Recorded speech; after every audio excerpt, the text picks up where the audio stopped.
Here's a little quiz.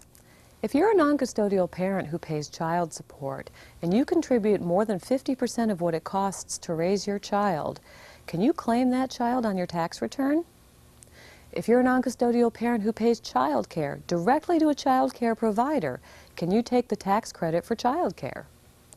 Is the child support you pay tax deductible? Is it considered taxable income to your ex?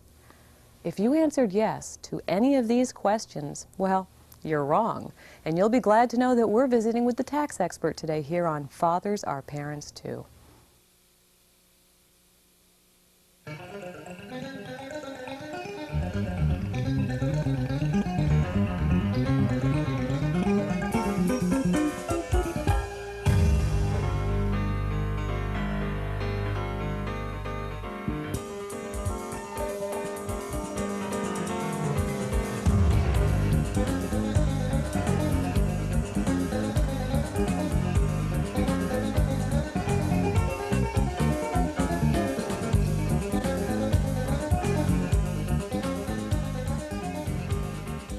Welcome to Fathers Are Parents Too. Because tax season is upon us, we're here today with tax expert David Hatt. And David is an EA, which I am told stands for Enrolled Agent. David, what does that mean? An enrolled agent is a person who specializes in taxation. I had to go through, or all EAs have to go through an arduous 2-day, 4-part test. As a person who's licensed by the Internal Revenue Service, we can help out. We can represent taxpayers before the IRS for audits, collections, appeals, and of course we prepare taxes. I absolutely love it. I really enjoy helping out people, and that's why I became an EA. So now, what we talk about an attorney practicing in a court, for example, as I understand it, you actually can practice before the IRS. You're the person who's licensed to go in with someone who's being audited or maybe needs to appeal a ruling, and you're the guy in there advocating for them against the IRS. That's right. And yet, I think you told me earlier when we were talking before the show that the EA is the one agent that the IRS, you used the word respect. I didn't think they respected anybody, but you actually, that gives you some sort of weight and bearing with the IRS that, say, a CPA or other tax preparer would not have. Is that correct? That's correct. So you're the guy. I'm the guy. Okay, well, let's talk about the quiz I opened with. A lot of people are just astonished when they find out that even though they may be paying more than 50% of the costs to raise their child who does not live with them, that they don't have custody of, that they don't get that exemption on their taxes. Talk about that, please. I will. I may get on a soapbox. The more I read into this, the more I hear what happens for say, the ex-parent, the ex-husband. It is really unfair. Suppose I talked to a member of your audience. He lives in California. A future ex-wife lives on the East Coast. She's got custody. He has to pay her for child support. Mm-hmm. He will have to pay child care, education. He has to fly to the East Coast. And what does he get for a tax advantage? Nothing. Does he absolutely nothing. Now, is there any way to at least deduct the cost of, say, the transportation to go see his child? Nothing. No, it's a personal expense. It's very unfair. It's very unfair. Now, I used to be, I think, correct me if I'm wrong, a lot of people are confused about this 50% thing. We hear that all the time, and in fact, the federal law is if you have custody, you get the exemption, period. I think, did it used to be that there was a test that you could meet, and that is how the exemption was determined, and then it changed? There's this 50% test. What's... For living? Right. Okay, it's more than 50%, because you can't say, I lived half, with one parent, half the time with the other parent. In that case, no one can claim head of household. The child must be in the custody of someone for more than half. Okay, so that's for the head of household status. Head of household. But for the exemption, actually, it's the child whoever has custody of the child. Okay, that's right. That's the standing. Physical custody counts 99% of the time, unless the custodial parent releases the exemption by filling out a Form 8332, I believe. Okay, so in that case, let's say you and I are divorced and I have custody, but for whatever reason, why would I want to do this? I want to give you the exemption. I can sign a form and then you get to take it. That's how that works? Now, why would I do that? Because that's an advantage to me to have that exemption. I can't imagine someone who has that advantage Well, it's part of it. It's fair. It's fair because I would be paying all this child support. I should be able to claim something. It just makes sense. It's fair. Okay. Now let's talk about child care, because you mentioned this member that you talked to in the audience who had to pay this child care as well as child support and transportation. That's right. He gets a break there, doesn't he? No. Well, what's this about? No. There's a child care tax credit. There's a child care credit, and that's only for the custodial parent. So It's written in stone, custodial parent. And now, is there any way for the custodial parent to give that exemption to? No. No. No. So unlike the other one, wow, that's really tough. That's really tough. Yes, it is. Now, what about, I believe there's a fairly new law that says there's something about if you can have the cost of child care taken out of your wages, so you never even see it. And there's some advantage to that. Is that correct? That's true for the custodial parent, because the custodial parent can only claim child care credit if the non-custodial parent has that dependent care benefit, DCB. Well, there's no Form 2441 for child care credit to use. So that goes back into ordinary income, goes back in his W-2. So the idea is that if I have the money coming out of my check before I ever see it, then that's not taxed, is that it? It's pre-tax income. That custodial parent, yes. And I can take advantage of that. But if you have the money taken out by your employer, in the end it just gets put right back in the pot and you're taxed on it. That's right. So there's really no break for non-custodial parents, is there? That's right. You're learning. I don't like what I'm learning. Now I want to talk about the most amazing thing that you have told me, and this just absolutely astonishes me, and I'd love it if you could expand on it a little. You told me, if I have this correct, that money which is spent to protect income can be tax deductible or exempt, or I can never keep those two straight, but there's a tax advantage. So that if a woman is receiving alimony, which is taxable as income, and she has to fight in court to increase it, or the man who's paying it wants to reduce it, so she has to fight in court to keep it at the level it was, that her attorney's fees are money spent to protect income, because she's protecting the alimony. That's and right. she gets a tax advantage for that. But the man who is paying those same types of attorney's fees for that same court fight does not get that same advantage, because he's not protecting his income. Even though the alimony is coming out of his wages, he is protecting or trying to reduce her income. Is that, do I have that right? You've got it exactly incredible right. to me. You've got it exactly right for the ex-husband to protect, to hire an attorney to protect his his income being taken away is not deductible. It's a personal expense. For the ex-wife, she wants to increase her alimony. She can deduct the cost of her attorney. Okay, and that's because it's the alimony that's the income. That's right. Not, it is to increase taxable income to her. now, what about the father, or the man who has just fought that battle, and now he's ordered to pay his wife's attorney's fees? Now, she can take the deduction for those fees because she was protecting her income. Now, he has to pay those fees. Can he get a... No. Does she get the break even though he's paid? No, that couldn't be, because he would, if she were audited, then he'd say, I paid them, right? That's right. Incredible. That's right. Well, the reason why that sometimes that's put into legal documents where the ex-husband pays the ex-wife's attorney's fees is, in case there's a large amount of money involved, what has happened if that agreement was not written in the agreement is that he made a gift to a legal stranger.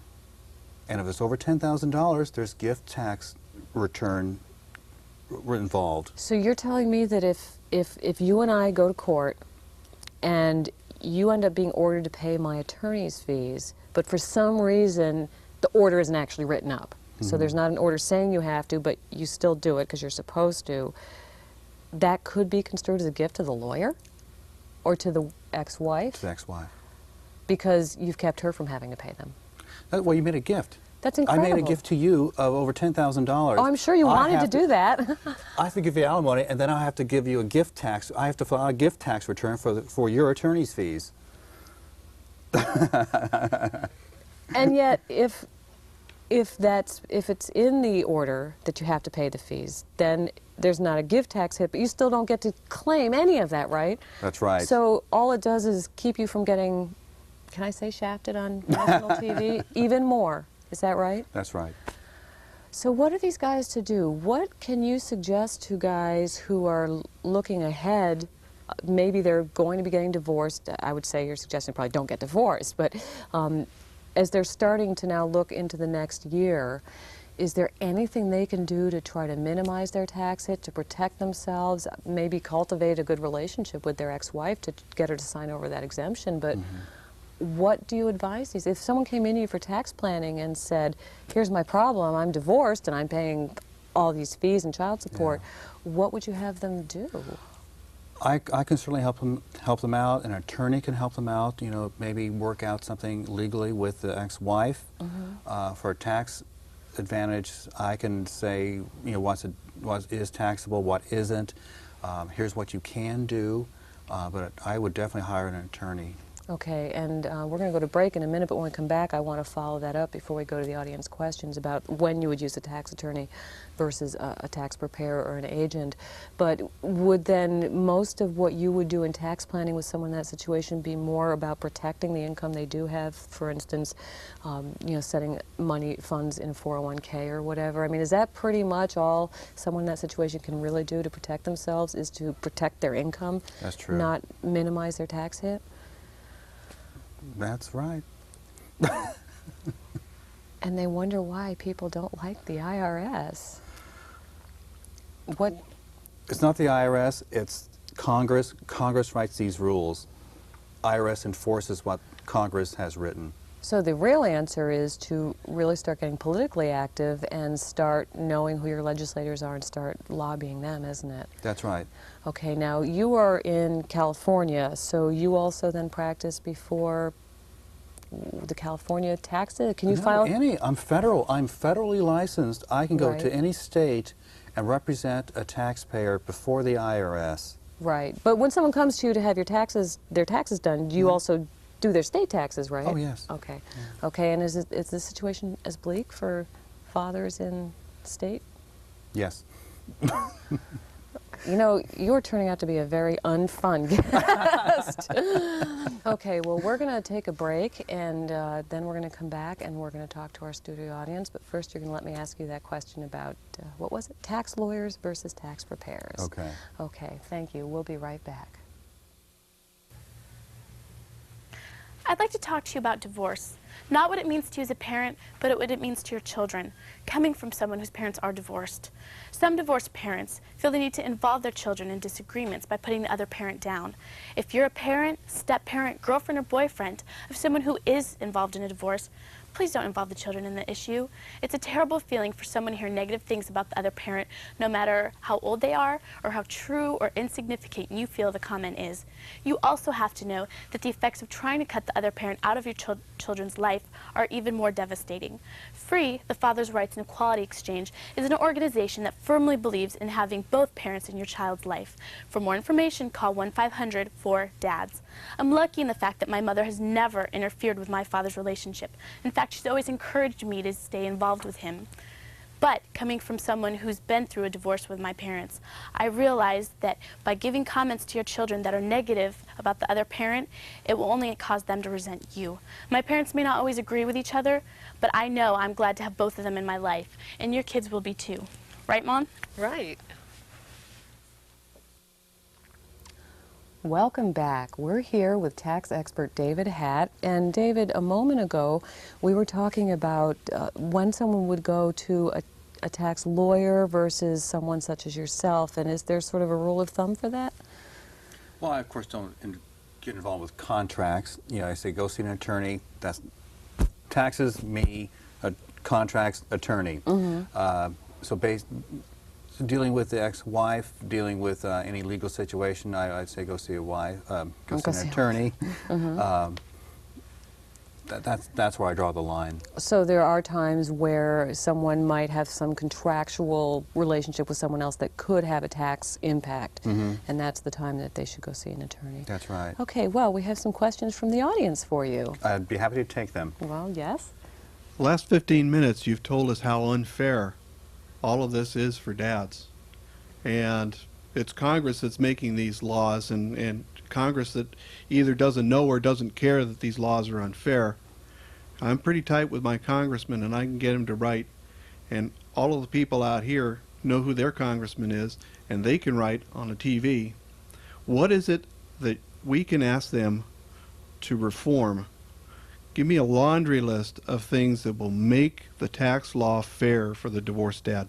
It's a very good question. It is. What I would do, I would give your circumstances. So here's what I have to do for my child, who I don't see, who lives on the opposite coast. I just shell out all this money, spend all this money, and I don't get any benefit, no tax benefit. I would say, listen, all I want is child care. You know, if I put in child care credit, give me child care. That's all. Someone deserves to get it, and you certainly do. Maybe an automatic, you know, if you pay certain X dollars or a certain amount of support, you get automatic the child as a dependent. Maybe perhaps head of household, maybe switch that around from year to year. There's lots of opportunities, lots of things that we can do, or our Congress can do. My sense has always been from, and this was from when I actually took tax law in law school, was that the IRS as an agency doesn't really care who's getting what in terms of deductions and exemptions as long as there's a balance. In other words, you pay me alimony, you get to deduct that, but they don't care because I have to claim it as income, so it balances. You don't get to deduct child support, but I don't get any taxable income either. So again, there's a balance, and so that has always been my sense, and I don't know if that's true. If it is true, then it would make sense that you could propose to your congressperson things with that in mind, saying, well, here's where it will balance because I get the exemption, and you know, she maybe gets this tax burden, so it still balances. Is that right, or is it not? Well, you know, for child support, that's something else, because tax laws are always to encourage behavior and to discourage other behaviors. And something like this, where the money is for child support, like I pay you and the money goes right to the child. It shouldn't be taxed to you. That's not fair. It's just pure child support. So that's, when it comes to child care, you know, that I pay for the daycare, perhaps I can get the credit. So what you're saying is then actually some of the tax laws really are to encourage public policy. Yes. They aren't really necessarily about collecting revenue, although we all know that's what they really want to do, right? Okay, we have another question from the audience. We've already established that basically there's, under no circumstance anyway, that we seem to be able to get any real deduction on taxes and so on. Let's take the, unfortunately, probably almost laughing situation. We actually have some money left over at the end of the year. And could you explain a little bit about how the uniform gifts to minors works and how that might be worked in as part of the tax planning by the non-custodial parent? That is a transfer of asset to a minor, and that allows you to gift and have the interest be taxed at the child's rate, at the child's marginal tax bracket.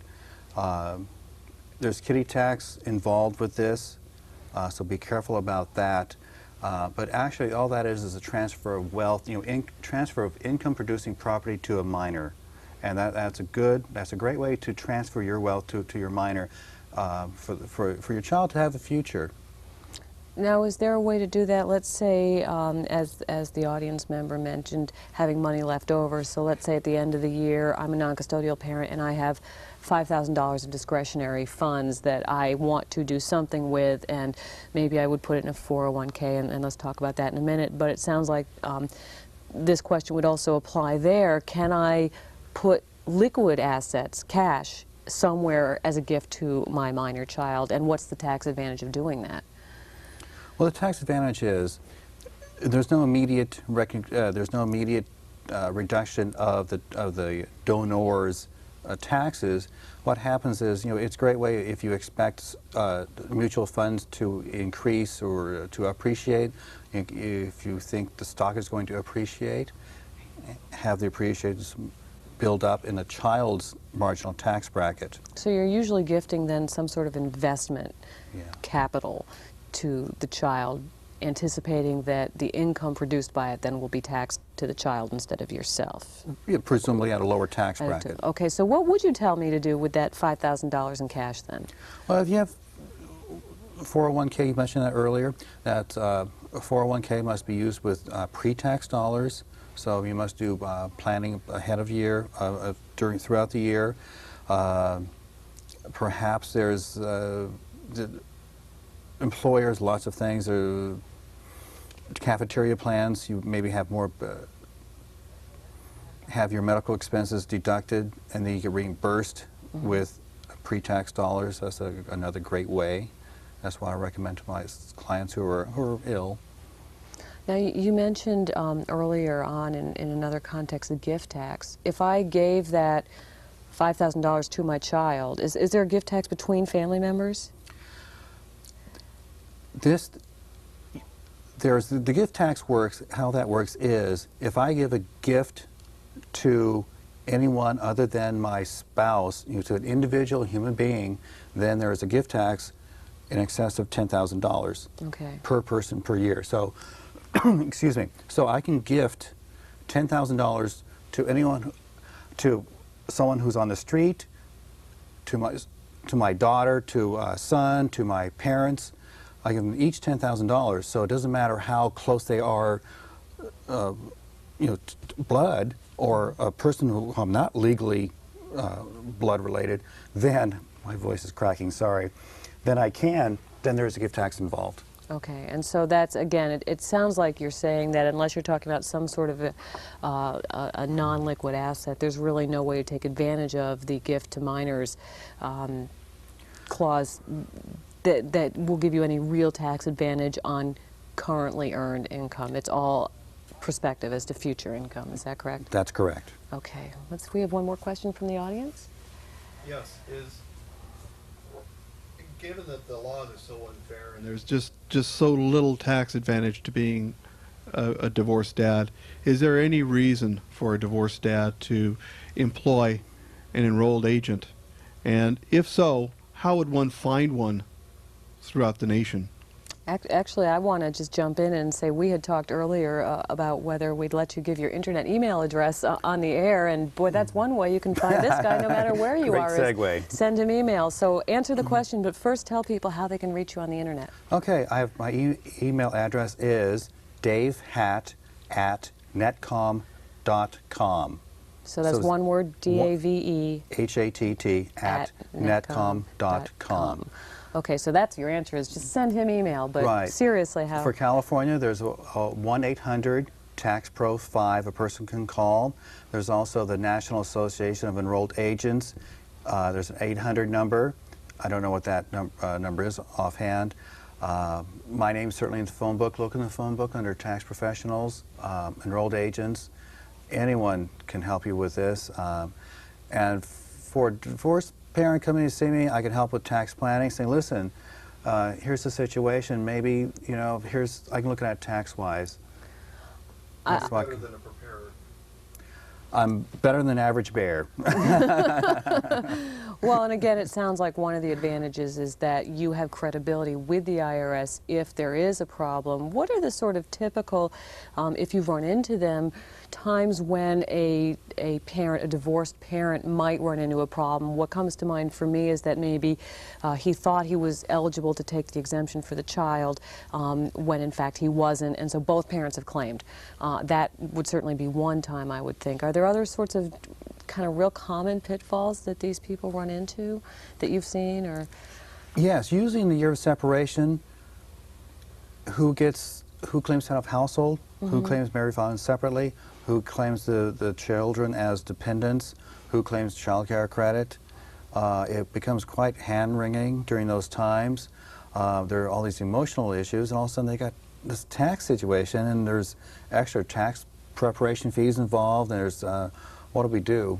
sort of planning. So it sounds like one of the answers to the audience member's question of, you know, if there's nothing that can be done to help these guys, why should we come to you, is to make sure you don't mess it up worse and get yourself into some real trouble in That's hot exactly water. it. And I can certainly see how easy that would be to do, given how complex these things are. Yeah.